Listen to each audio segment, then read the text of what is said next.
Speaker, again, needs no introduction, but what many of you may not be aware of, I have a special appreciation for people who serve on the IEC, simply because as a full-time international officer, I have at least the opportunity to devote all of my time to my responsibilities as an international officer. On the IEC officers split their time between running their local unions and serving on the International Executive Council.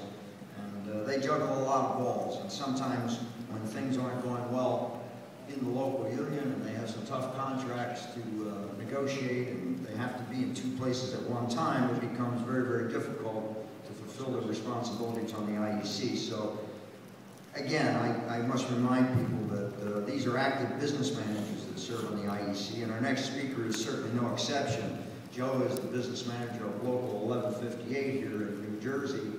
And in fact, is one of the larger locals in the state of New Jersey. It's over 3,000 members. I don't know what the exact number is. It could have been larger, but when I asked Joe if he wanted 400 deputy attorney generals, he said, I don't think so. So I had to urge President Hill for a charter for another local union, because that was the local union that would have been the best fit for Joe. I just can't imagine, Joe, that you wouldn't have welcomed them with open arms, that your union meetings would have become so exciting.